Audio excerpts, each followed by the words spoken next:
আমন্ত্রণ যমুনা নিউজে আপনাদের সাথে আমি তানজিম শাফিন আছি। এতক্ষণ শিরোনাম দেখছিলেন, এবারে পুরো খবর। প্রবাদ আছে, রক্ষকই যখন ভক্ষক, কিন্তু বাংলাদেশ রেলওয়েতে এই প্রবাদকে এক ভিন্ন মাত্রা দেয়া হয়েছে। ভক্ষককেই দায়িত্ব দেয়া হয়েছে রক্ষকের। বলছি সেবা সংস্থাটির মহাপরিচালক আফজাল হোসেনের কথা।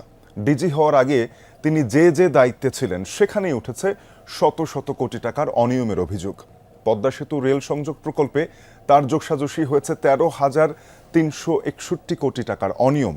সরকারি অডিট নিরীক্ষায় উঠে এসেছে এমন তথ্য, এসব অডিট নিষ্পত্তি না হতেই বেশিরভাগ টাকা তুলে নিয়েছেন ঠিকাদার।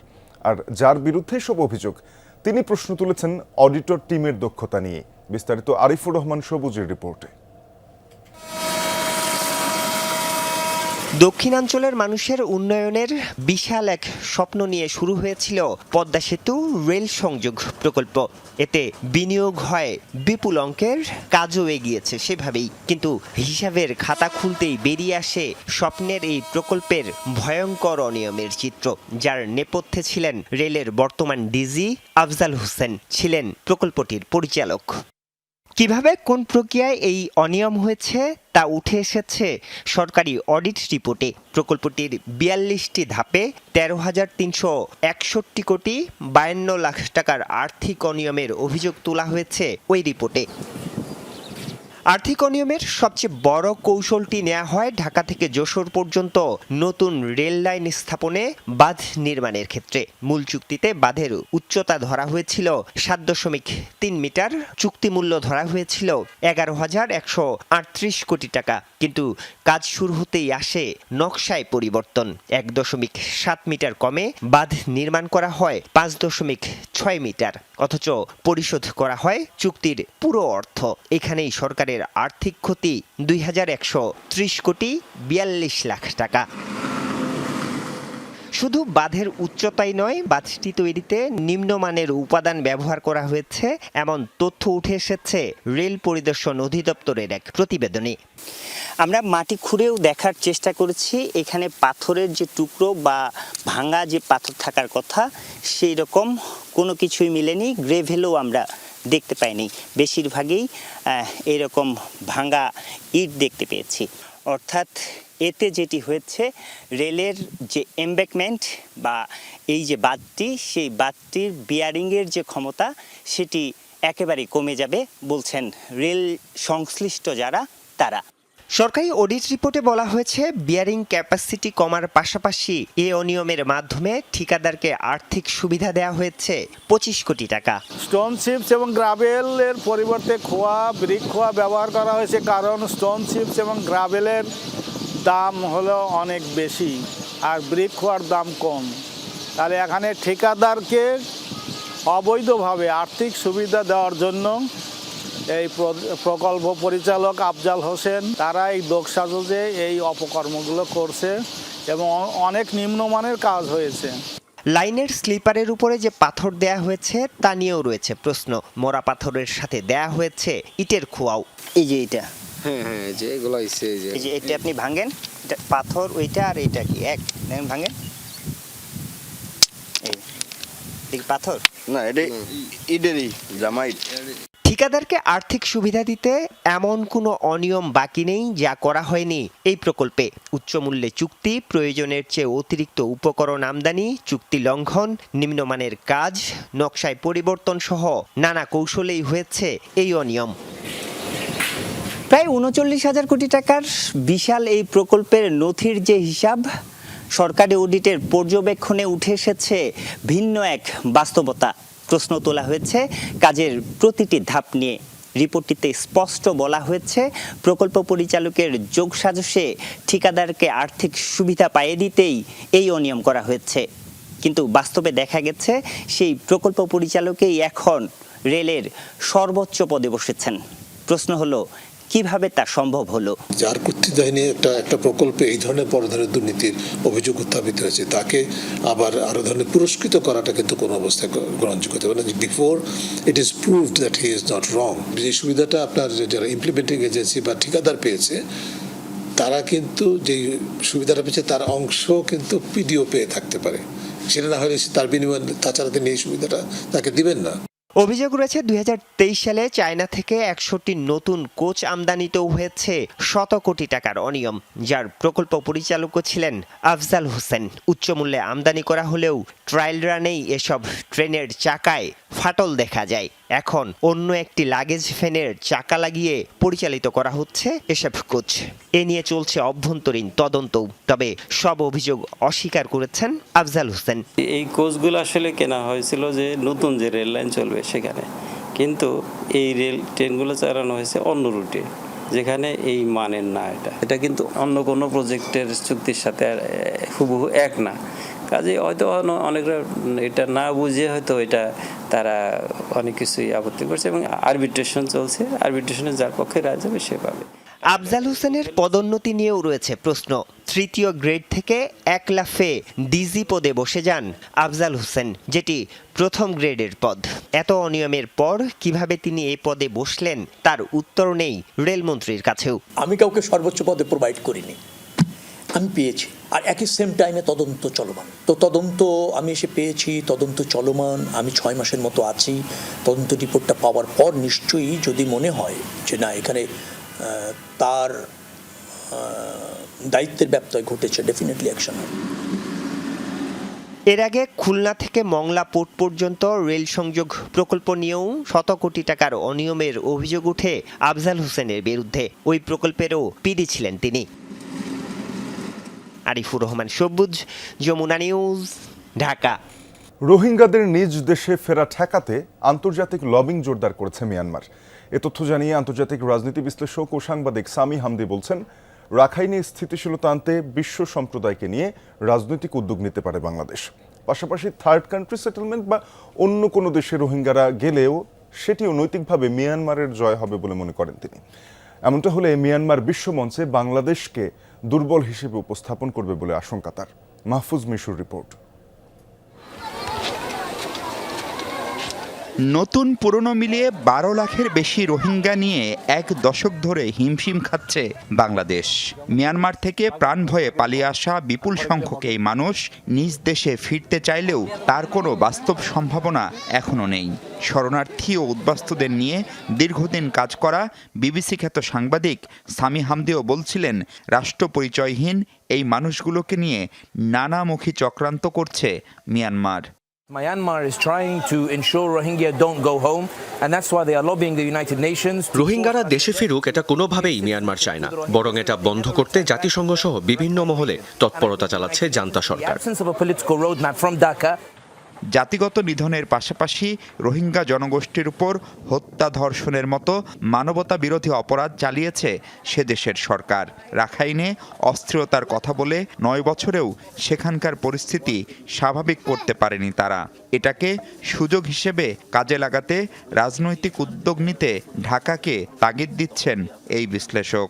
The Rohingya issue, which is a regional issue, is the route by which Bangladesh can become an international power. রাখাইনে অস্থিরতা বন্ধ করতে পারেনি মিয়ানমার, এজন্য সেখানে আন্তর্জাতিক রাজনৈতিক উদ্যোগ জরুরি। জাতিসংঘ শান্তিরক্ষী মিশন পাঠিয়ে প্রয়োজনে পরিস্থিতি সামাল দিতে হবে। এই কাজে বাংলাদেশকে নেতৃত্ব দিতে হবে। Bangladeshis can celebrate. রোহিঙ্গা ইস্যুতে দেশে রাজনৈতিক ঐক্যমত তৈরির পাশাপাশি সুনির্দিষ্ট কর্মকৌশল না থাকলে ভুগতে হবে বলেও ধারণা তার।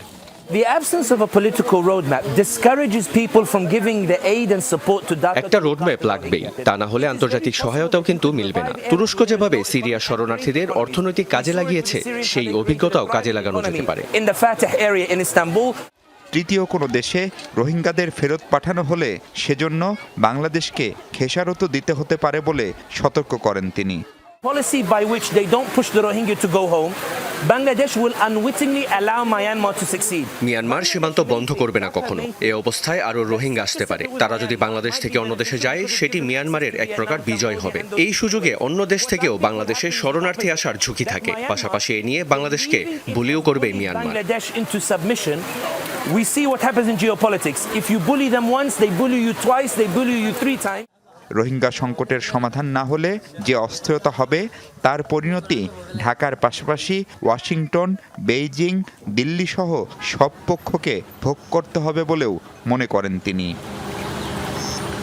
2017 থেকে 2026 গেল 9 বছরে রোহিঙ্গা সংকটের মাত্রা, আসার সংখ্যা, তার প্রভাব কিংবা সমস্যার কোনো সমাধানের রাস্তা, কোনো কিছুর ক্ষেত্রেই ইতিবাচক কোনো অর্জন নেই বাংলাদেশের। একই সাথে দিনকে দিন কমছে আন্তর্জাতিক সহায়তাও। তাই অদূর ভবিষ্যতে এই সংকট কিভাবে সামাল দেবে বাংলাদেশ, সেটি সম্ভবত এখন সবচেয়ে বড় চিন্তার বিষয়। Mahfuz Mishu, Jamuna news, Kutupalong camp, Cox's Bazar. ধর্মপ্রাণ মানুষ স্বাধীনভাবে ধর্ম পালন করবে, মহানবী হজরত মুহাম্মদ সাল্লাল্লাহু আলাইহি ওয়াসাল্লামের পথ অনুসরণ করে এমন বাংলাদেশ গড়ার আহ্বান জানিয়েছেন রাষ্ট্রপতি মির্জা ফখরুল ইসলাম আলমগীর। বলেছেন, সব ধর্মের মানুষের নিরাপদ ও সম্মানজনক জীবনযাপনই হবে রাষ্ট্র সমাজের ভিত্তি। জাতীয় মসজিদ বায়তুল মুকাররমে পবিত্র ঈদে মিলাদুন্নবী উপলক্ষে সিরাতুন্নবী সাল্লাল্লাহু আলাইহি ওয়াসাল্লামের অনুষ্ঠানমালার উদ্বোধনীতে অংশ নেন রাষ্ট্রপতি। বলেন, হিংসা, সংঘাত, উগ্রতা ও নৈতিক অবক্ষয় থেকে উত্তরণ মহানবীর আদর্শ অনুসরণের বিকল্প নেই। ফ্যাসিবাদ ও অন্যায় যেন কখনো ফিরে না আসে, সেজন্য সকলকে ঐক্যবদ্ধ থাকার আহ্বান জানান তিনি।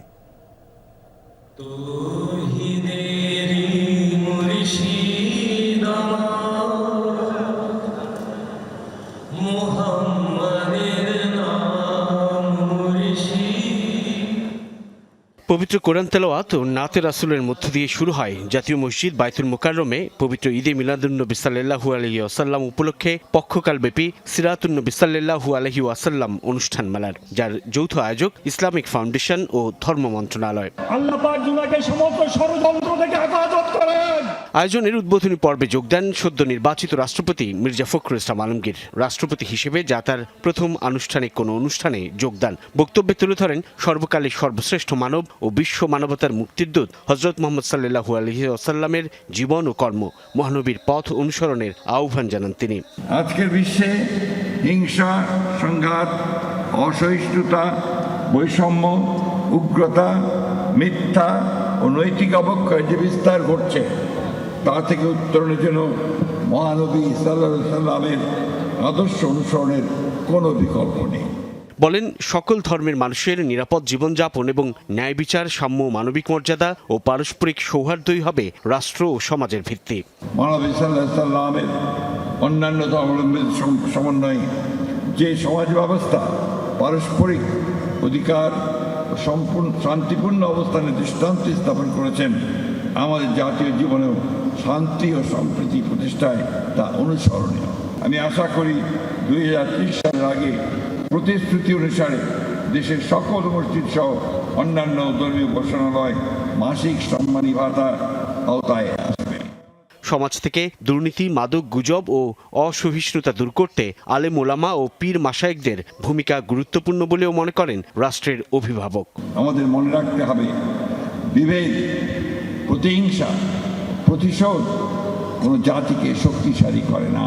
অতীতের কর্তৃত্ববাদ, ফ্যাসিবাদ ও অন্যায় যেন আর কখনো ফিরে না আসে। গণতন্ত্র, ন্যায় বিচার, সুশাসন ও মানুষের মৌলিক অধিকার রক্ষায় আমাদের ঐক্যবদ্ধ থাকতে হবে। বায়তুল মুকাররম জাতীয় মসজিদের খতিব মুফতি আব্দুল মালিকের দোয়া পরিচালনার মধ্য দিয়ে পবিত্র ঈদে মিলাদুন্নবী উপলক্ষে পক্ষকালব্যাপী আয়োজনের উদ্বোধনী পর্ব শেষ হয়। সাল্লাল্লাহু আলাইহি ওয়াসাল্লামের সিরাত জানা এবং বোঝার আমল করার তৌফিক আমাদেরকে নসিব করেন। সাইফুদ্দিন রবিন, যমুনা নিউজ, ঢাকা। সার সংকটে প্রতিদিনই বাড়ছে কৃষকদের ভোগান্তি। ডিলারের কাছে কাঙ্ক্ষিত সার পাওয়া যাচ্ছে না, অন্যদিকে খুচরা দোকানে গেলেও কিনতে হচ্ছে বেশি দামে। চাষিদের অভিযোগ, অসাধু ব্যবসায়ী ও ডিলারদের কারসাজির কারণে তৈরি হয়েছে সংকট। যদিও ডিলাররা বলছেন তারা সরবরাহ পাচ্ছেন কম। অন্যদিকে সারের কোনো সংকট নেই দাবি কৃষি বিভাগের। বিস্তীর্ণ মাঠ জুড়ে চলছে আমনের আবাদ। চারা রোপণ ও পরিচর্যায় ব্যস্ত সময় কাটছে চাষিদের, কিন্তু সার সংকটের কারণে দুশ্চিন্তা কাটছে না। আইডি কার্ড জমা দিয়ে 1350 টাকা নেয়। আমার 6 বিঘা জমিন, আমি 1 বস্তা সার নিছি। সারার তুরটি হবার লাগছে, সার পাই নিয়ে তার জন্য আমার আবারটা বসি যাবার লাগছে।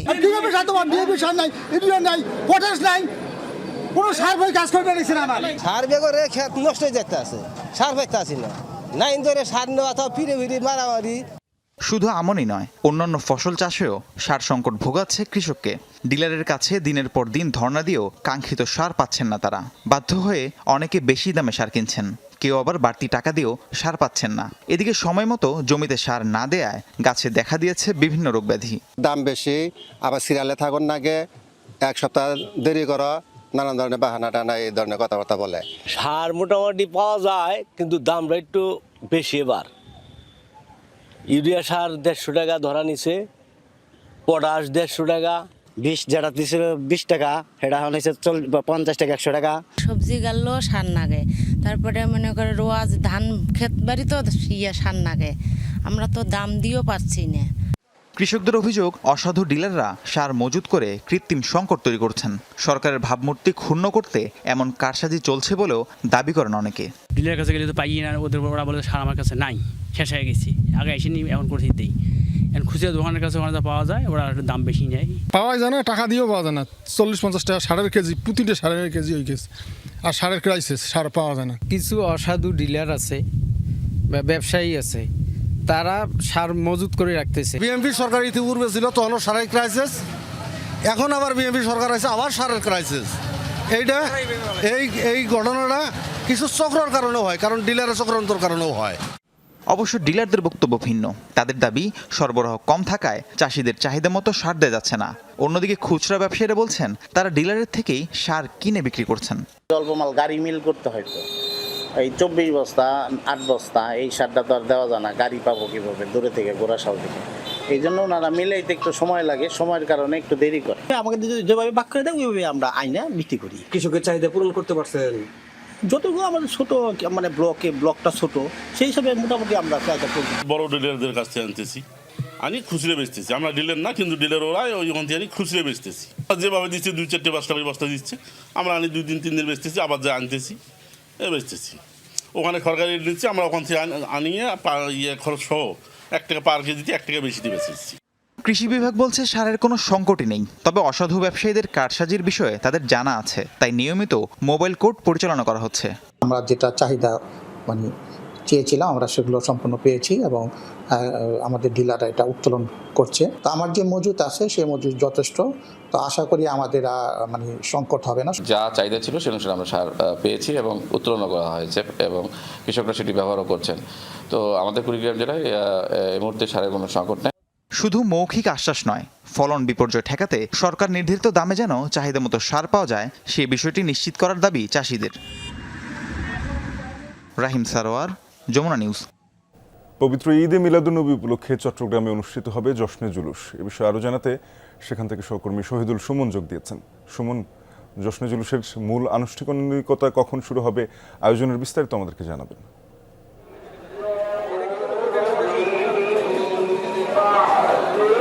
শাফিন, মূল জুলুসটি সকাল 9টায় জামিয়া আহমেদিয়া সুন্নিয়া মাদ্রাসার এই যে আলমগীর খানকা শরীফ রয়েছে সেখান থেকে বের হবে। তার আগেই কিন্তু আমরা দেখছি লাখ লাখ ধর্মপ্রাণ মুসল্লি কিন্তু ইতিমধ্যেই আলমগীর যে খানকা শরীফ রয়েছে সেই খানকা শরীফের সামনে কিংবা আশেপাশে অবস্থান নিয়েছে। দেখছেন যে ধর্মপ্রাণ মুসল্লির যে ঢল সেটি কিন্তু এখনো পর্যন্ত অব্যাহত রয়েছে এবং যে মূল জুলুস শুরু হলে সেটি কিন্তু আরো কয়েক লাখ মানুষ আসলে পরিণত হবে। প্রত্যেক বছরই আসলে লাখ লাখ মানুষের অংশগ্রহণে এই যে জশ্নে জুলুস সেটি আসলে বের করা হয় এই জামিয়া আহমেদিয়া সুন্নিয়া মাদ্রাসা থেকে এবং এবারও আসলে 55তম বারের মতো আসলে এই জুলুস আসলে বের হবে এবং সেটি নগরীর বিভিন্ন গুরুত্বপূর্ণ সড়ক। আমি যদি বলি যে এই খানকা শরীফ থেকে বের হয়ে সেটি মুরাদপুর 16 শহর 2 নম্বর জিসি ওয়াসা এবং সেটি টাইগার পাস হয়ে কিন্তু আবারও একই পথে ঘুরে এখানে এসে শেষ হবে। যারা আয়োজকরা রয়েছেন সেটি আসলে তারা প্রায় কয়েক লাখ মানুষের আসলে সমাগম হবে এটি আসলে তারা বলছেন এবং প্রতি বছরই তারা আসলে বলে যে ইউনেস্কো ওয়ার্ল্ড হেরিটেজে যাতে গিনেস ওয়ার্ল্ড বুকে যাতে এই জুলুসটি আসলে অন্তর্ভুক্ত হয় সেটির দাবি তারা প্রতি বছরই করে যান এবং দেখছেন লাখ লাখ নবী প্রেমী যারা রয়েছেন তারা কিন্তু এই জুলুসে অংশগ্রহণ করতে চট্টগ্রামের বিভিন্ন জেলা থেকে তো এসেছেনই, সারা দেশ থেকেও এখানে অনেকে এসে কিন্তু আসলে সমবেত হয়েছেন। আমরা যতটুকু জানি দেশের বাইরে থেকেও কেউ কেউ এসে এখানে আসলে শরিক হন প্রশিক্ষণ সব মিলিয়ে কিন্তু আমরা যতটুকু আমাদেরকে আয়োজকরা জানিয়েছেন গত বছরের মতো এই বছরও এই জুলুসের নেতৃত্ব দিবেন আল্লামা সৈয়দ সাবির শাহ। দেখছেন অসংখ্য নবী প্রেমী আসলে মহানবী সাল্লাল্লাহু আলাইহি ওয়াসাল্লাম হযরত মুহাম্মদ সাল্লাল্লাহু আলাইহি ওয়াসাল্লামের প্রতি ভালোবাসা এবং শ্রদ্ধা থেকেই কিন্তু আসলে এখানে যারা অংশগ্রহণকারীরা তারা আসলে এসেছেন এবং তারা এই জুলুসে অংশগ্রহণ করেন। আমরা প্রত্যেকটি মোড়ে মোড়ে দেখছি অনেক স্বেচ্ছাসেবক রয়েছেন, তারা এখানে যারা অংশগ্রহণ করবেন তাদেরকে শরবত, নানা ধরনের খাবার, মিষ্টান্ন দিয়ে আসলে আপ্যায়নের আসলে চেষ্টা করছেন। এটি আসলে দীর্ঘদিন ধরে চট্টগ্রামের যে ঐতিহ্য সেটি আসলে আমরা দেখছি। তো 55তম বছরের মতো আসলে এটি সকাল 9টায় যে আনুষ্ঠানিকতা সেটি আসলে শুরু হবেন একটি মুনাজাতের মধ্য দিয়ে। দিনব্যাপী কিন্তু আসলে নানা ধরনের আনুষ্ঠানিকতা, মিলাদ, দোয়া মাহফিল সহ নানা ধরনের সাফিন আনুষ্ঠানিকতা রয়েছে। আপনি দেখছেন যে হাজারো নবী প্রেমী তাদের যে শ্রদ্ধা এবং ভালোবাসা সেটি জানাতেই কিন্তু তারা এই যে আলমগীর খানকা শরীফ, সেই খানকা শরীফের দিকেই তাদের যে ঢল সেটি এখনো পর্যন্ত অব্যাহত রয়েছে। আপনি জানাচ্ছিলেন যে সকাল 9টার দিকে জশ্নে জুলুসের যেই র্যালিটি সেটি হবে। সুমন, আপনাকে ধন্যবাদ। কৃষি নির্ভর চুয়াডাঙ্গা জেলা সরকারি খাতা কলমে তুলা এই অঞ্চলের সাদা স্বর্ণ হিসেবে পরিচিত। তাই তুলা উৎপাদন বাড়াতে প্রতি বছরই বাড়ছে তালিকাভুক্ত চাষির সংখ্যা বরাদ্দ। খাতা কলমে প্রায় 3 কোটি টাকার বীজ, সার ও কীটনাশক তুলা চাষিদের হাতে যাবার কথা থাকলেও মাঠ ঘুরে দেখা গেছে ভিন্ন এক চিত্র। বিতরণ করা উপকরণ অনেকেরই কাজে আসছে না। তালিকা তৈরিতেও হয়েছে অনিয়ম। চলতি মৌসুমে 3,300 চাষির তালিকা ধরে আমরা খুঁজে পেয়েছি বেশ কিছু অনিয়ম আর জালিয়াতি। সহকর্মী নাফিস আহমেদের ছবিতে জিসান আহমেদের প্রতিবেদন। সরকারি নথির প্রথম প্লট, কৃষকের নাম জয়নাল আবেদিন, ছেলের নাম জামিরুল ইসলাম। কাগজে স্পষ্ট লেখা এই দুটি প্লটেই হচ্ছে তুলার চাষ। তবে সরেজমিনে গিয়ে পাওয়া যায় ভিন্ন চিত্র। তুলার গাছ নেই, বাতাসে দুলছে লাউয়ের ডগা ও ঝালমরিচের সবুজ গাছ। গত বছর তুলো বেচের শেষে এখানে যে অফিসার ছিল বলে তালিকা দিয়ে গেলি তার সার্ভিস সরকারতে দেবে, আর যদি তালিকা আগে না দাও তাহলে তখন আর হবে না, বলে কিনতে হবে। এই বছর ওই অফিসার বদলি হয়ে যাওয়ার কারণে আমি তুলো লাগাই। এখানেই শেষ নয়, দ্বিতীয় প্লটে গিয়ে দেখা যায় কৃষক নজরুল ইসলাম পাট কেটে ভুট্টা আবাদের প্রস্তুতি নিচ্ছেন। আর তৃতীয় প্লটে কৃষক নাজমুলের জমিতে বাণিজ্যিকভাবে চাষ হচ্ছে ধান। একের পর এক প্লট ঘুরে দেখা গেল নথির সাথে বাস্তবের কোনোই মিল নেই। এবছর আমার তো চাষ নেই, গতবার ছিল, তার আগের বছর মানে বলছি না এর আগে ছিল। এবার কি করবেন? এবার আমি ভুট্টা করব, আমি তুলা আর করবো না। বীজ সার এগুলো ফ্রি দেয়, ওনারা বলতে চাচ্ছে এখন তুলা আগে লাগাও, আগে লাগানোর পরে সার পরে দেওয়া হবে। নতুন অফিসার এসছে, সে কারোর সাথে কোনো দেখাও করে না, কিছুই না। আমরা কোন মাঠে লাগাবো, কি বীজটা লাগাবো, কোন বীজ এসছে, এগুলো সে কিছুই বলে না। অথচ তাদের তুলার বীজ, সার, কীটনাশক বাবদ জন প্রতি দেওয়া হয়েছে 8,000 টাকার উপকরণ। জমিতে ধান, ভুট্টা, মরিচের চাষ হলে প্রণোদনার উপকরণ তাহলে গেল কোথায়? তিনি কৃষকই জানান কিছুই পাননি তারা। শুধু আন্দুলবাড়িয়া ইউনিট ঘুরেই অন্তত 100 কৃষকের সন্ধান মিলেছে যাদের নামে বরাদ্দ হয়েছে প্রণোদনার উপকরণ, কিন্তু বাস্তবে সব শূন্য। যারা তুলা চাষ করেনি কিন্তু তালিকাতে নাম আছে, এই প্রণোদনা এই মালগুলো যাবে কোথায়? আমি এটা প্রত্যেকবারই আমি অফিসকে জানাচ্ছি বিষয়টা, যে এইখানে এটা তো অগ্রায়ণ তালিকা, যে তারা ওই সময় তালিকায় নাম দিয়েছে, তারা চাষ করবে। এখন অফিসকে আমি জানাচ্ছি, অফিস এটার ব্যবস্থা করবে। সেক্ষেত্রে কি চাষির সংখ্যা পরে আবার কমবে যখন তুলা তালিকা হবে? আমি আসলে শিওর জানি না। তালিকা তৈরিতে সরকারি নীতিমালা মানা হয়নি বলেও অভিযোগ রয়েছে। নির্দেশনায় আছে প্রণোদনা পেতে একজন কৃষকের ন্যূনতম 1 বিঘা অর্থাৎ 33 শতক জমি থাকতে হবে। কিন্তু 3,300 কৃষকের তালিকা বিশ্লেষণ করলে দেখা যায় অনেকেরই নেই 1 বিঘা জমি, অথচ পুরো প্রণোদনার প্যাকেজ অনুমোদন করা হয়েছে তাদের নামে। 165তে 1 কাটা হয়, এটা 15 কাটা জমি। 15 কাটা জমিতে তুলা চাষ হয়েছে। তুলা চাষ রয়েছে 2 জন মিলিয়ে তো 1 বিঘে, 2 বিঘে কেন করবে? আর বাকি মালটা তাহলে যাচ্ছে কোথায়? বাকি মালটা যাচ্ছে কোথায়? এও তো আমারই প্রশ্ন, যে কোথায় যাচ্ছে? আপনি 15 কাঠার মালিক পেয়েছেন? জি। আর বাকি মাল কোথায় আপনি জানেন না? না, এটা আমি শিওর না। সরকার তো ঠিকই দেয় তুলা মানে চাষিদের জন্য, কিন্তু যারা অফিসার, যারা তারা তো সুযোগ সুবিধা আমাদের সম্পূর্ণটা দেয় না। উপকরণ যে 1 বিঘা কম করবে ওইটা তো আমি দিচ্ছি না, আমার হাত দিয়ে যাচ্ছে না। কিন্তু কথাকে বোঝাতে পারছি, এইটার উত্তরটা ইউনিট অফিসারদের কাছ থেকে নিলে সব থেকে বেস্ট হবে। এই অনিয়মের গভীরতা আরও গভীরে। তুলা চাষিদের দক্ষতা বৃদ্ধি ও আধুনিক চাষাবাদ দেখাতে তৈরি হয় প্রদর্শনী প্লট। সেই বরাদ্দেও রয়েছে জালিয়াতির অভিযোগ। সরকারি নিয়ম অনুযায়ী আদর্শ কৃষকদের নির্বাচন করে প্রদর্শনী প্লট দেওয়ার কথা, যেখানে নিয়মিত বরাদ্দ ৮,০০০ টাকার বাহিরে সরকারি সাইনবোর্ড, শ্রমিক ও সেচ খরচ হিসাবে মোট ১৬,০০০ টাকা দেওয়া হয় প্লট প্রতি। কিন্তু এক্ষেত্রেও দেখা যায় ভিন্ন দৃশ্য। গেল মৌসুমে তালিকাভুক্ত চাষি আকবর আলীর ক্ষেতেই বসানো হয়েছিল প্রদর্শনী প্লটের সাইনবোর্ড, যেখানে আবার তার স্ত্রী আঞ্জুমান আরার নাম। অথচ আদর্শ চাষি দেখিয়ে এই কৃষকের সার, বীজ, কীটনাশক দেয়া হলেও দেয়া হয়নি নগদ টাকা। এই টাকা পাননি অন্য চাষিরাও। সার বীজ পাইছে কিন্তু টাকা পাইনি, তা টাকা দেয় কিন্তু তা জানিনি। তো হাফ বস্তা ইউরিয়া, এক বস্তা পটাশ, এক বস্তা ফসফেট, আর ওই কীটনাশক যা দেয় না, নগদ টাকা দিই। সার বিষ এই তাছাড়া তো আর কিছু নাই, খালি সার মাটিগুলা। না না, নগদ টাকা একটাও পাইনি। প্রদর্শনী পেলাম পটাশ, সার, ফসফেট, জৈব সার, ইউরিয়া আর কীটনাশক, বালাইনাশক, বৃষ্টি, সেগুলো সব পাইলাম। নগদ টাকা না। কৃষি অর্থনীতিবিদদের মতে কৃষি প্রণোদনার উদ্দেশ্য শুধুই উপকরণ বিতরণ নয়, উৎপাদন বাড়ানোও নিশ্চিত করা। সরকার যখন ভর্তুকি বা প্রণোদনা দেয় তখন কিছু নিয়ম কানুন বেঁধে দেয়। কারা প্রণোদনা পেতে পারে তার জন্য কিছু ক্রাইটেরিয়া নির্ধারণ থাকে। তো এই ক্ষেত্রে ক্রাইটেরিয়াটা মেনটেন হচ্ছে কিনা এটা দেখার দায়িত্ব কৃষি কর্মকর্তাদের এবং সংশ্লিষ্ট যারা জড়িত আছে, নেতৃবৃন্দ যারা আছে স্থানীয়, তারাও এটার দায়িত্বের মধ্যে আছে। এই অনিয়মকে গেল কয়েক বছরে নিয়মে পরিণত করেছে কর্মকর্তারা। কাগজে কলমে চুয়াডাঙ্গায় তুলা চাষের যে বিপ্লব দেখানো হয়েছে, মাঠে গিয়ে আমরা সেই বিপ্লব খুব একটা দেখতে পাইনি। যেসব প্রকৃত চাষিদের কাছে সরকারি প্রণোদনা পৌঁছানোর কথা, তা না পৌঁছে কাগজে কলমেই লোপাট হয়ে গেছে। মাঝখান থেকে বিপুল জনগণের ট্যাক্সের টাকা অঙ্কুরেই বিনষ্ট হচ্ছে। এভাবে চলতে থাকলে তুলা চাষে স্বনির্ভর হওয়ার যে স্বপ্ন, সে স্বপ্ন অধরাই থেকে যাবে। জিসান আহমেদ, যমুনা নিউজ, চুয়াডাঙ্গা। বর্ষাকালীন ও ঘেরের পাড়ে সবজি আবাদে নীরব বিপ্লব ঘটেছে সাতক্ষীরায়। দিন দিন বাড়ছে আবাদের পরিধি। জেলার চাহিদা মিটিয়ে নানা ধরনের সবজি সরবরাহ হচ্ছে রাজধানী সহ সারা দেশে।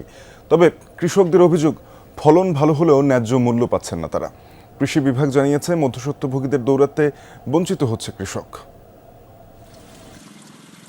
সাতক্ষীরা সদরের আলিপুর গ্রামের কৃষক মোক্তার আলী ৬ বিঘা মাছের ঘেরপাড়ে বরবটি ও মাচান পদ্ধতিতে করেছে শশার চাষ। এবছর ফলন ভালো, লাভবান হওয়ার আশা করছেন এই কৃষক। বরবটি লাগাইছি, শশা লাগাইছি, পিপি লাগাইছি, মাছের চাষ করেছি। আল্লাহর রহমতে এতে আমি লাভবান হতে পারবো ইনশাল্লাহ। একই গ্রামের কৃষক কাশেম আলী ৩.৫ বিঘা জমিতে একই পদ্ধতিতে করেছেন সবজি আবাদ। বাজারে দাম কম পাওয়ার অভিযোগ তার। অন্য কৃষকদের অভিযোগ একই। কৃষি বিভাগ বলছে মাছ ও সবজি একসঙ্গে চাষ, তাই লোকসান নয়, লাভবান হবেন চাষিরা। এই যে বরবটি করেছি আর এই শসা করেছি, আর এর পরে করবো ধরেন ওই টমেটো। সার, কীটনাশক ওষুধের দাম অনেক, এই কারণে লাভবান হতে পারতেছি না। আবার এদিক বেচাকেনার দিকতে শশা ৮ টাকা, বরবটি দিচ্ছে ১৮ টাকা, ১৭ টাকা। আগে শুধুমাত্র মাছ চাষ করতো, ভেড়ি ফেলানো থাকতো, কিন্তু কৃষক প্রথম যখন ওই দেখলো ২-১ ওই ভেড়িতে সবজি করছে, ওই দেখা দেখি তেমন লাভবান হচ্ছে। প্রত্যেকেই এখন সবজি চাষ করে এবং আলহামদুলিল্লাহ প্রত্যেকেই লাভবান হচ্ছে। কৃষি বিভাগ বলছে জেলায় এবছর ৪,৬৮৭ হেক্টর জমিতে বর্ষাকালীন ও ঘেরের পাড়ে সবজি আবাদ হয়েছে। উৎপাদন লক্ষ্যমাত্রা ধরা হয়েছে ২৫,৭০০ মেট্রিক টন, যার বাজার মূল্য প্রায় ৯০ কোটি টাকা। ক্ষেত থেকে সংগ্রহের পর ব্যবসায়ীর হাত ঘুরে জেলার বিভিন্ন প্রান্ত থেকে প্রতিদিন কয়েকশো টন করলা, বরবটি, লাউ, শশা সহ নানা ধরনের সবজি চলে যাচ্ছে রাজধানী সহ বিভিন্ন জেলায়। এখান থেকে আপনার করলা, বন্ধন উস্তা, আপনার শশা, দেশি ক্ষীরা, বটবটি, এইগুলা। দিন দিন আবাদ বাড়ছে, বিপণন ব্যবস্থা ভালো না থাকায় সুবিধা নিচ্ছে মধ্যস্বত্বভোগীরা। বিপণন অধিদপ্তর এগিয়ে আসলে কৃষকরা ন্যায্য দাম পাবেন বলে মনে করেন এই কৃষি কর্মকর্তা। অনেক কৃষক আছে যে তারা দূরে পাঠাতে পারে না বড় আড়ত বা ইসের মাধ্যমে, যে মাঝখানে যে একটা আছে, আমাদের বিপণন অধিদপ্তরকে এক্ষেত্রে যদি এগিয়ে আসতে পারে, আমাদের মার্কেটিং ব্যবস্থা যদি আমাদের আরেকটু সচল হয়, মার্কেট লিঙ্কেজটা যদি কৃষকের সাথে ডিরেক্ট আমরা করাতে পারি, এই ক্ষেত্রে কৃষক সঠিক দাম পাবে। কৃষি বিভাগ জানিয়েছে সাতক্ষীরায় গেল বছর থেকে এবছর সবজি আবাদ বেড়েছে ৮০ হেক্টর জমিতে। আকরামুল ইসলাম, যমুনা নিউজ, সাতক্ষীরা। মেহেরপুরে যুবকের ধারালো অস্ত্রের আঘাতে স্বামী, স্ত্রী ও তাদের মেয়ে গুরুতর আহত হয়েছেন। এই ঘটনায় মেয়ে স্মৃতি আক্তারের একটি হাত শরীর থেকে বিচ্ছিন্ন হয়ে গেছে বলে জানিয়েছে পুলিশ। রাত ১:৩০টার দিকে সদরের হোটেল বাজার এলাকায় নিজ বাসভবনে এ ঘটনা ঘটে। স্থানীয়রা জানায়, গতরাতে সায়ন নামে এক যুবক সেলিম হোসেনের বাড়িতে ঢুকে তার মেয়ে স্মৃতি আক্তারের উপর হামলা চালায়। বাবা মা এগিয়ে এলে তাদের কুপিয়ে আহত করে পালিয়ে যায় অভিযুক্ত যুবক।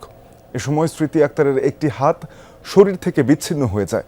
পরে চিৎকার শুনে তাদের ৩ জনকে উদ্ধার করে সদর হাসপাতালে নেওয়া হয়। স্মৃতি আক্তারের অবস্থা গুরুতর হওয়ায় উন্নত চিকিৎসার জন্য ঢাকা মেডিকেলে পাঠানো হয়েছে। আহতদের সাথে অভিযুক্তের সম্পর্ক এবং হামলার কারণ জানা যায়নি। ঘটনার পর থেকে অভিযুক্ত পলাতক। মানিকগঞ্জের হরিরামপুরে পদ্মা নদীতে নৌযান থেকে টোল আদায়কে কেন্দ্র করে দুপক্ষের বিরোধ এখন চরমে। এরই মধ্যে ঘটেছে হামলা, পাল্টা হামলা, ঝাড়ু মিছিল, মানববন্ধন, থানা ঘেরাও সহ নানা কর্মসূচি পালন করছে দুই পক্ষ। এ নিয়ে এলাকায় তৈরি হয়েছে উত্তেজনা। দ্রুত সমাধান না হলে যে কোনো সময় বড় ধরনের সংঘাতের আশঙ্কা করছেন স্থানীয়রা। পদ্মার বুকে সারিবদ্ধভাবে চলছে বালু বোঝাই বাল্কহেড। এসব বাল্কহেড সহ বিভিন্ন নৌযান থেকে টোল আদায়কে কেন্দ্র করে মুখোমুখি বালুমহলের ইজারাদার পক্ষ ও টোল আদায়কারীরা। বিরোধ গড়িয়েছে হামলা, মামলা আর পাল্টাপাল্টি কর্মসূচিতে। নৌযান মালিকদের অভিযোগ, হরিরামপুরের পদ্মায় টোল আদায়ের নামে জোর জুলুম করা হচ্ছে। চাহিদা মতো টাকা না দিলে করা হয় হয়রানি ও মারধর। চাঁদাবাজি যেটা হইতেছে বিএডব্লিউ নামে বেপরোয়াভাবে ৪,০০০-৫,০০০ টাকা করে একটা বলগেট থেকে নিতেছে। অসাধু অফিসারদের সাথে ম্যানেজ করে কিছু কুচক্রী মহল নৌপথে চাঁদাবাজিগুলো করছে। আমরা তো সবকিছু সরকারের নিয়ম মেনে সরকারকে বৈধভাবে ট্যাক্স দিয়ে আমরা চালাইতেছি, তাইলে কেন আমরা হয়রানির শিকার হব? অন্য পক্ষের দাবি, বিআইডব্লিউটি এর অনুমতি থাকলেও নৌযান থেকে টোল আদায় করতে পারছেন না তারা। সম্প্রতি টোল আদায়ের সময় হামলার ঘটনায় কয়েকজন আহত হন। পদ্মার বালি মহলের ইজারাদার এরা আমাদের লোকজন মারপিট করে এবং মারপিট করে তাদের বেধড়ক মারে এবং মারার পরে আমি থানায় গিয়ে আইন শৃঙ্খলার প্রতি সম্মান জানিয়ে আমি মামলা করি। একদল দুষ্কৃতিকারী আমাদের উপর দেশীয় অস্ত্রশস্ত্র দিয়ে হামলা করে। এতে আমার ডান হাতটি ডাক্তার বলছে ভেঙে গেছে, আমার মাথায় আঘাত করছে। দুপক্ষের এই বিরোধ আরও জটিল হয়েছে স্থানীয় রাজনৈতিক বিভাজনে। উপজেলা বিএনপির দুটি পক্ষ এই বিরোধে দুই পক্ষে অবস্থান নেয় উত্তাপ ছড়িয়েছে রাজপথেও। গেল সোমবার এক পক্ষের ঝাড়ু মিছিল, অন্য পক্ষের মানববন্ধন এবং থানা ঘেরাও কর্মসূচিও পালিত হয়। পদ্মা নদীর মাঝখানে ঘটনাকে কেন্দ্র করে এক পক্ষ দাবি করেন যে তাদের ডেজারে চাঁদাবাজি করতে গেলে তারা প্রতিহত করেন, আরেক পক্ষ দাবি করেন যে তারা চ্যানেল চার্জ আদায় করতে গেলে তাদেরকে মারধর করেন। আমরা সবকিছু অবজারভেশন করতেছি যাতে কোনো প্রকার দুর্ঘটনা সংঘটিত না হয় সে বিষয়ে সর্বোচ্চ দৃষ্টি রাখতেছি। পুলিশ বলছে পরিস্থিতি নিয়ন্ত্রণে দুপক্ষের কর্মসূচি ও বিরোধের বিষয়টি নজরদারিতে রয়েছে। কিন্তু প্রশ্ন উঠছে, পদ্মায় নৌযান থেকে এই টোল আদায়ের বৈধতা কতটুকু, আর বিরোধ নিষ্পত্তিতে সংশ্লিষ্ট কর্তৃপক্ষের ভূমিকাই বাকি। এটা সরকারি একটা প্রতিষ্ঠান, সরকারি প্রতিষ্ঠানের আমরা ইজারা প্রদান করে থাকি। ইজারা টোল আদায় করা বা রাজস্ব আদায় করা, সরকারি রাজস্ব আদায় করা, এটা একদম বৈধ, সবকিছু বৈধ। মন্ত্রণালয় থেকে ইজারা নিয়ে এসছে, নৌ চ্যানেল ইজারা নিয়ে এসছে এবং সেভাবে তারা টোল আদায় করছে। এবং তারা যদি নির্ধারিত তাদের গ্যাজেটের মূল্যের বাইরে টোল আদায় করে সেটা অবশ্যই আমাদেরকে জানালে আমরা প্রয়োজনীয় ব্যবস্থা গ্রহণ করব, কিন্তু সেরকম অভিযোগ কেউ করছে না। পদ্মার বুকে টোল আদায়কে ঘিরে দুই পক্ষের এই মুখোমুখি অবস্থান শুধু বিরোধে সীমাবদ্ধ নেই, ছড়িয়েছে রাজপথেও। তাই বড় ধরনের সংঘাতের আগেই এর স্থায়ী সমাধান চান স্থানীয়রা। BM Khorshed, Jamuna news, Manikganj. সোনালী আঁশ পাটকে অবলম্বন করে ঘুরে দাঁড়ানোর স্বপ্ন দেখছেন কিশোরগঞ্জের কৃষকরা। মৌসুমের শুরুতেই বাজারে তেজি ভাব, বিক্রি হচ্ছে ৪ থেকে ৪,৫০০ টাকা মন দরে। এতে বেজায় খুশি চাষিরা। তবে পাট চাষ করে নেত্রকোনার চাষিরা হতাশ। উৎপাদন খরচ বৃদ্ধি ও ন্যায্য মূল্যে বিক্রি করতে না পেরে আগ্রহ হারাচ্ছেন তারা। এক সময় স্বর্ণতন্তু সোনালী আঁশ খ্যাত পাট চাষে দেশের অন্যতম প্রসিদ্ধ জেলা হিসেবে পরিচিত ছিল কিশোরগঞ্জ জেলা। তবে ৮০ দশক থেকে পাট শিল্পে ধস নামতে শুরু করলে ম্লান হয়ে ওঠে অতীত গৌরব। বাজারে দেখা দেয় পাটের অস্বাভাবিক দরপতন, ফলে পাট চাষ থেকে মুখ ফিরিয়ে নেয় কৃষক। তবে অর্ধযুগ ধরে পরিবর্তন দেখা যাচ্ছে কিশোরগঞ্জ জেলায়। বাড়তে থাকে চাহিদা, বাজার দরেও আসে তেজি ভাব। ঘুরে দাঁড়ানোর স্বপ্ন দেখতে শুরু করেন স্থানীয় কৃষক। মানভেদে মন প্রতি পাট বিক্রি হচ্ছে ৪ থেকে ৪,৫০০ টাকা দরে। প্রতি মনে উৎপাদন খরচ পড়ছে সর্বোচ্চ ১২০০ টাকা। পাটের বছর ভালো দাম আছে, এতে আমরা গৃহস্থ অনেক খুশি। অন্য ফসল ধান কনি এখন ফসলে আমরা তেমন একটা লাভবান না, পাটের প্রতি আমাদের লক্ষ্য বেশি। পাট আনছি বাজারে লিয়েছি ৪,০০০ টাকা মন বেচছি। ৪৩০০-৪৪০০ থেকে এখন ৪,০০০ টাকা কিনতেছি। আমদানি হচ্ছে, বাজারে একটু নিচের দিকে নামছে। বিভিন্ন জায়গায় পাট রপ্তানি হচ্ছে, যশোর, নোয়াপাড়া, পিয়ারপুর, গোড়াশাল। আবহাওয়া অনুকূলে থাকায় ভালো ফলন হয়েছে। স্থানীয় কৃষি অফিস বলছে, পাট পণ্যের ব্যবহার উত্তরোত্তর বৃদ্ধির পাশাপাশি রপ্তানি অব্যাহত থাকলে ঘুরে দাঁড়ানোর স্বপ্ন ডানা মেলবে। সরকারের নানাবিধ উদ্যোগের কারণে এই পাটের চাহিদা দিন দিন বৃদ্ধি পাচ্ছে, অর্থাৎ পাটজাত পণ্যের ব্যবহার যেমন বাড়ছে, তেমনি পাট বিদেশে রপ্তানির যথেষ্ট রকমের সম্ভাবনা দেখা দিয়েছে এবং রপ্তানি হচ্ছে।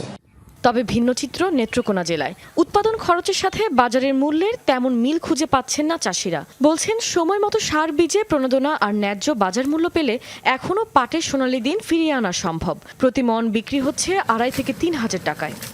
মনে মাত্র ক্যাত করি 10 কাটাই তা ফুসায় না অনেক বুঝো না। গত বাজারে ৪,৫০০ টাকা দর হাট আছে, মনে মাত্র এই ৩২০০ টাকা দর হয়েছে। ২৬ কাটা জমি পাট করতাম, এখন এই পাটের দর নাই, এখন এই খুব কম করে কোনো কালি কুড়াই বসে এই পাট করে মাত্র ধরা করে হেডি করি। প্রায় ৪,০০০ টাকা হরে হরে এই এক কাটা খেত, এই তোলা নি, কাটা নি, ফসা নি, এটা হুসে না। যদিও কৃষি বিভাগ বলছে, পাট চাষ বাড়াতে কৃষকদের উন্নত বীজ সরবরাহ সহ সব ধরনের সহযোগিতা করা হচ্ছে। সরকারি প্রণোদনাতে আমরা পাটের কেনা বীজ দিয়েছি। এছাড়াও আমরা জানি যে পাট অধিদপ্তর আছে, সেখানে তারা কিন্তু তাদের মাধ্যমে কৃষকদেরকে পাটের বীজ বিতরণ করছেন, যাতে এই পাটের এরিয়া এবং উৎপাদন বৃদ্ধি পায়, এই লক্ষ্যে আমরা কাজ করে যাচ্ছি। চলতি বছর জেলায় ৪,৫১০ হেক্টর জমিতে পাট চাষের লক্ষ্যমাত্রা ধরা হলেও চাষ হয়েছে ২,৮৪০ হেক্টর জমিতে। কাশফিয়া রুহি, যমুনা নিউজ। নতুন মার্কিন নিষেধাজ্ঞা কার্যকরের পর আলোচনায় ইরানের শীর্ষ বাণিজ্য সহযোগী দেশগুলো। তালিকার শুরুতেই চীন, সংযুক্ত আরব আমিরাত, তুরস্কের নাম। বিশ্ব বাণিজ্য সংস্থার তথ্য অনুযায়ী তেহরানের সবচেয়ে বড় বাণিজ্যিক অংশীদার বেইজিং ও দুবাই। আঙ্কারা, বাগদাদ, মস্কো, দিল্লির সাথেও উল্লেখযোগ্য পরিমাণের বাণিজ্য রয়েছে। ৫,০০০-এরও বেশি নিষেধাজ্ঞা বয়ে বেড়ানো ইরানের জন্য অর্থনীতির চাকা সচল রাখাটাই এখন সবচেয়ে বড় চ্যালেঞ্জ।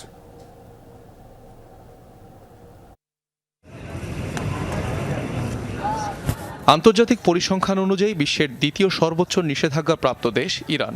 এই সংখ্যা ছাড়িয়েছে ৫,০০০। যুক্তরাষ্ট্র, ইউরোপীয় ইউনিয়ন সহ পশ্চিমাদের বিধিনিষেধে ক্রমেই অর্থনৈতিকভাবে বিচ্ছিন্ন হয়ে পড়ছে তেহরান। বার্ষিক মুদ্রাস্ফীতি পৌঁছেছে ৬৬%। প্রতি মার্কিন ডলারের বিপরীতে রেকর্ড সর্বনিম্ন ২০ লাখ রিয়ালে নেমেছে ইরানি মুদ্রার মান। প্রতিকূল এমন পরিস্থিতিতেও ভগ্নদশার অর্থনীতি জিইয়ে রাখতে মরিয়া ইরান। দেশটির আয়ের উৎসে যখন নতুন করে কার্যকর মার্কিন নিষেধাজ্ঞা, তখন আবারও আলোচনায় ইরানের প্রধান বাণিজ্য সহযোগী দেশগুলো। এ তালিকায় রয়েছে চীন, সংযুক্ত আরব আমিরাত, ইরাক ও তুরস্ক। বিশ্ব বাণিজ্য সংস্থার তথ্য বলছে, ২০২৪ সালে ইরানের মোট রফতানির পরিমাণ $৫৬ বিলিয়ন। সর্বোচ্চ পরিমাণ রফতানি হয়েছে যথাক্রমে চীন, ইরাক ও সংযুক্ত আরব আমিরাতে। এর মধ্যে শুধুমাত্র বেইজিংয়ের সাথেই বাণিজ্য প্রায় $১৪.৫ বিলিয়ন, যার সিংহভাগ অপরিশোধিত জ্বালানি তেলের। একই সালে ইরান সবচেয়ে বেশি পণ্য আমদানি করেছে সংযুক্ত আরব আমিরাত থেকে। ডলারের অঙ্কে পরিমাণ ২১ বিলিয়নের বেশি। চীন ও তুরস্ক থেকে আমদানি হয়েছে প্রায় $৩০ বিলিয়ন সমমূল্যের। ইউরোপ থেকে সেই পরিমাণ $৬ বিলিয়ন কিছুটা বেশি। তবে মিসাইল হামলার অভিযোগকে কেন্দ্র করে সম্প্রতি তেহরানের সাথে সকল অর্থনৈতিক লেনদেন ছিন্ন করে আমিরাত। এতে করে চরম বিপাকে পড়তে হবে ইরানকে, কেননা দেশটির মোট আমদানির ৩০% যোগানদাতা সংযুক্ত আরব আমিরাত। পশ্চিমা নিষেধাজ্ঞার কারণে যেসব প্রযুক্তি ইরানিরা কিনতে পারতেন না, তার বেশিরভাগই আসত আমিরাত থেকে। নতুন মার্কিন নিষেধাজ্ঞার ফলে বিপাকে পড়বে তুরস্ক, ইরাক, ভারত, পাকিস্তানের মতো ইরানের অন্যান্য বাণিজ্য সহযোগী দেশগুলো। অনিক রহমান, যমুনা নিউজ। গ্রিসের ক্রিট দ্বীপের উপকূলের কাছে দুটি নৌকা থেকে বাংলাদেশি সহ অন্তত ৭৯ জন অভিবাসীকে উদ্ধার করা হয়েছে, নিশ্চিত করেছে গ্রিসের কোস্টগার্ড। জানা গেছে, ক্রিটের দক্ষিণের কালি লিমেনেস বন্দরের কাছে অভিবাসীদের নৌকা দুটি শনাক্ত করে ইউরোপিয়ান ইউনিয়নের একটি ড্রোন। বাংলাদেশের অন্তত 2 শিশু সহ 2 অভিবাসী নারীকে উদ্ধার করা হয়েছে নৌযানগুলো থেকে। বাংলাদেশিদের পাশাপাশি নৌকা দুটিতে ছিল সুদানের নাগরিক। সাম্প্রতিক সময়ে গ্রিসে আশ্রয় প্রত্যাশীদের ভিড়ে উত্তেজনা ছড়িয়েছে লিবিয়া থেকে মাত্র ৩২০ কিলোমিটার দূরত্বে থাকা এই দ্বীপে। গেল কয়েকদিনে দক্ষিণ ভূমধ্যসাগরীয় এই দ্বীপটি থেকে শত শত অবৈধ অভিবাসন প্রত্যাশীদের উদ্ধার করেছে এথেন্স প্রশাসন। লা লিগায় রিয়াল সোসিয়েদাদের বিপক্ষে রাত ১টায় মাঠে নামছে রিয়াল মাদ্রিদ। ঘরের মাঠে নিজেদের আধিপত্য ধরে রাখতে মুখিয়ে রয়েছে লস ব্লাঙ্কোসরা। পরিসংখ্যানের পাতায় স্পষ্ট ফেভারিট রিয়াল মাদ্রিদ। দুই দলের শেষ ৬টি লিগ ম্যাচেই জয় পেয়েছে মাদ্রিদ, যেখানে একাধিক গোলের প্রতিপক্ষে ধরাশয়ী করেছে ব্লাঙ্কোসরা। তাছাড়া বার্নাবিউতে সোসিয়েদাদের বিপক্ষে শেষ ১৯ ম্যাচের মধ্যে রিয়াল হেরেছে মাত্র একটিতে। মৌসুমের প্রথম ম্যাচে এসপানিওলকে হারিয়ে আত্মবিশ্বাসী রিয়াল, অন্যদিকে জয়ের খোঁজে মাঠে নামবে সোসিয়েদাদ।